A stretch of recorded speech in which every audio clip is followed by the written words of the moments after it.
nongeye kubasuhuza cyane mugira amahoro y'Imana kandi Uwiteka akomeze abiteho abagirire neza. Ni ikiganiro The Library ni Asaf TV Rwanda. Turakora subscribe ntukazajye ubyibagirwa kuko ni ikintu cy'ingenzi cyane. Ese buriya ngo mwari muzi yuko ibiganiro mukorana na ChatGPT ni AI application, mwari muzi neza yuko ibiganiro mukorana na ChatGPT bishobora kuba byakifashishwa mu nkiko? Mwari mubizi buri iterambere riraza, abantu ntitwiyapudetinge ngo tumenye bimwe mu bigize iterambere cyangwa bigize ibyo bintu runaka biba biri kwifashishwa, ariko buriya biba ari ngombwa yuko tureba kuri terms and conditions, tukareba uburyo ki amategeko n'amabwiriza agenga ikintu runaka dukoresha, niba ari software, niba ari online application, cyangwa se niba ari nka application runaka nyine ihari ikoreshwa. It's better to choose, ukabanza ukaverifya, ukareba neza amategeko n'amabwiriza agenga iyo application. Rero muri iyi minsi abantu benshi bari gukoresha ChatGPT. Nagiye mbona ku mbuga nkoranyambaga nyinshi abantu bagaragaza yuko ChatGPT isa nkaho yasimbuye Google search. Kumwe umuntu yashakaga amakuru akajya kuri Google, nk'abanyeshuri barabizi cyane ndetse n'abandi bantu muri rusange, waba ushaka kumenya amakuru y'ikintu runaka wakoraga search kuri Google cyangwa kuri Chrome na zira website zindi nyine zateye imbere, wenda na YouTube rimwe na rimwe. Ariko nagiye mbona abantu benshi bagaragaza neza yuko ChatGPT ariyo yihuse n'izindi AI tools cyangwa artificial intelligence, izi application zikoresha ubwenge nyine buhimbano. Bavuga yuko ChatGPT rero yihutisha amakuru cyane kandi gatanga amakuru menshi n'ubwo ikemangwa aho byinshi cyane birimo source of its information, ahantu ikura amakuru n'ubwoko bw'amakuru itanga.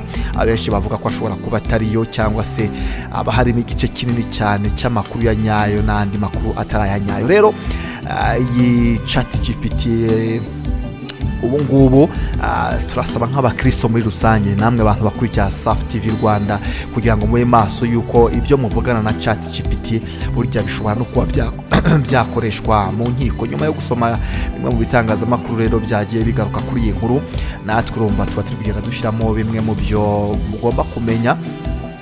Muri Leta Zunze Ubumwe za Amerika hitwa San Francisco, umuyobozi mukuru wa openai, ubwo nyine ababikoresha murabyumva, igenzura nyine ikoranabuhanga rya ChatGPT yaburiye abantu barikoresha. Arababwira ati rero mugomba kwitondera ibyo musangiza iri tangazamakuru cyangwa ChatGPT. Uwo ni nyiri kugenzura openai cyangwa se ugenzura nyine ChatGPT. Aravuga ngo buriya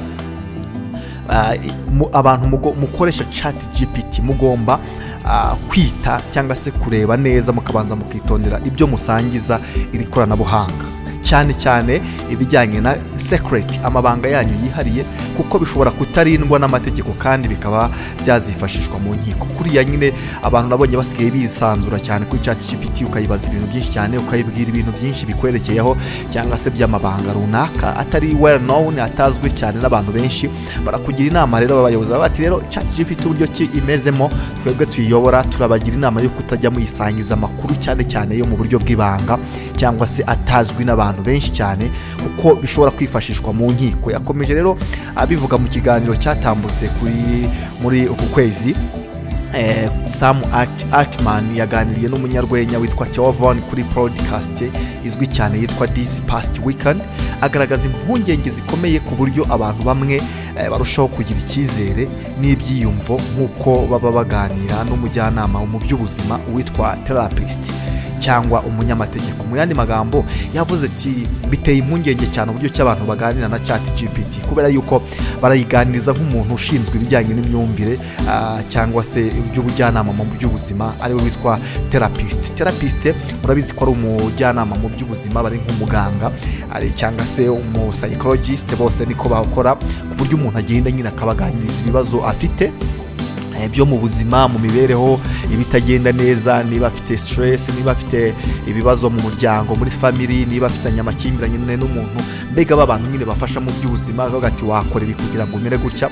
Avuga ati abantu benshi mpangayikishijwe nuko basigaye bakoresha ChatGPT as a therapist, nk'umuntu w'umujyanama mu by'ubuzima, abandi bakayikoresha nk'abari kuvugana n'umwunganizi mu mategeko cyangwa undi muntu w'umunyamategeko. Ugasanga umuntu ari kubwira ChatGPT ibimenyetso by'urubanza cyangwa ibyo yakoze, ayibaza ibyo ashobora gukora kugira ngo bitamugiraho ingaruka, cyangwa mbega akaba yasangiza ChatGPT na bimwe mu bimenyetso cyangwa ibintu bishobora no kuba byamukoraho mu rubanza runaka, cyangwa ugasanga bafashe ChatGPT as a lawyer cyangwa se umunyamategeko cyangwa se umwavoka.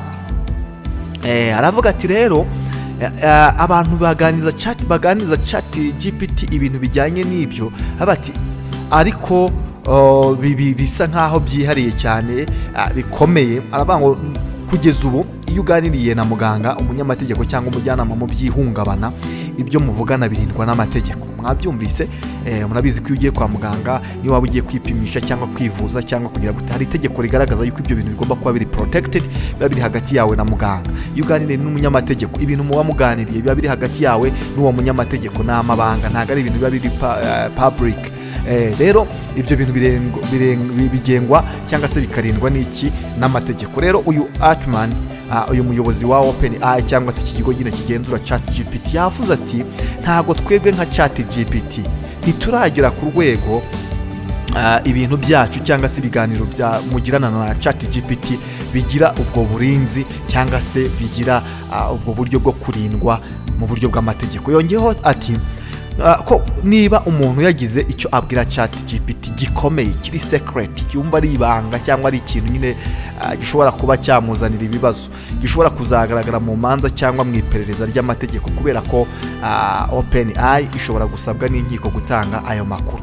Urumva ko iki kigo nubwo kigira aya makuru ariko ntabwo kizewe 100% cyangwa 100%, kuko amategeko ashobora gusaba iki kigo openai akavuga ati dukeneye kubanza kureba ibiganiro umuntu runaka yagiranye na ChatGPT, hanyuma tukaba twabyifashisha muri uru rubanza cyangwa mu kirego runaka.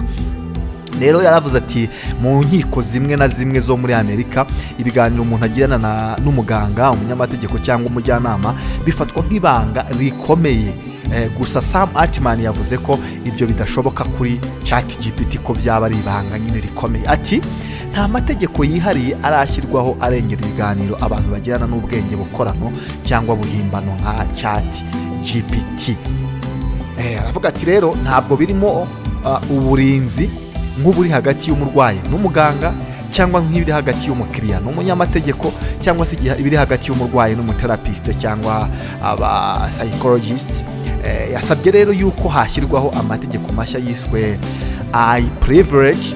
Aravuga ati aya mategeko ashobora gutuma ibiganiro umuntu agirana n'ikoranabuhanga nka ChatGPT bifatwa nk'amabanga atagomba gukoreshwa mu nkiko, keretse hari uruhushya rw'uwayavuze cyangwa rw'uwabivuze. Nyine nyiri kuganira na ChatGPT, wenda akaba ariwe watanga urwo ruhushya akavuga ati yego rwose mugende mubaze ikigo openai, hanyuma kibahe amakuru y'ibyo naganiriye na ChatGPT. Rero ibi byose byaje mu gihe openai iri mu rubanza rukomeye na The New York Times ni ikinyamakuru, aho uru rukiko rusaba ko ibiganiro byose abantu bagirana na ChatGPT bikomeza kubikwa, harimo n'ibyaba byasibwe. Ibi byateje impaka zikomeye rero hagati y'impande zombi. openai hakana ko itagomba kubika cyangwa gutanga amakuru y'abayikoresha ku buryo bworoshye. Rero ibi byerekana ko nubwo bamwe bafata ChatGPT nk'umujyanama ubagirira akamaro, hari aho ikoranabuhanga rifite intege nkeya mu bijyanye no kurinda ubuzima bwite n'uburenganzira bw'abantu ndetse n'amabanga yabo.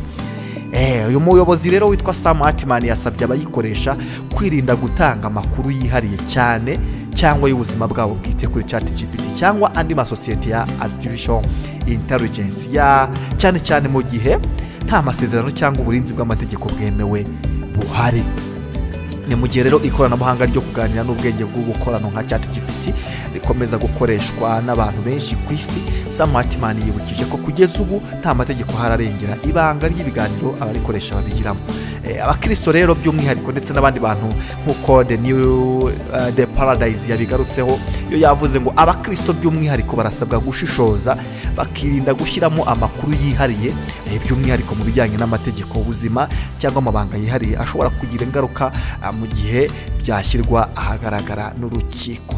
Ntabwo ari abakristo gusa, n'abantu bose bagomba kwirinda. Mwese mugomba kwirinda, abantu mukoresha ubwenge bukorano bugezweho.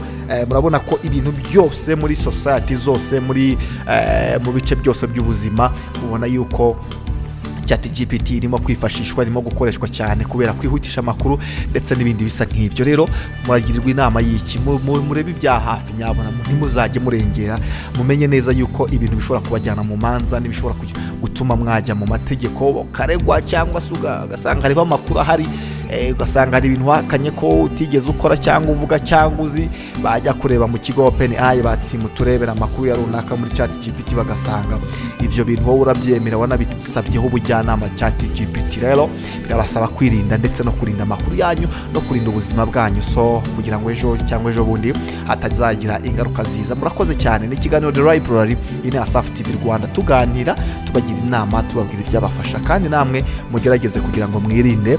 Dore isi irimo iragenda yihuta cyane, kandi bizajyana abantu mu rubanza uretse n'urwa hano mu isi n'urwo mu ijuru, ni byinshi cyane birushaho kwiyongera.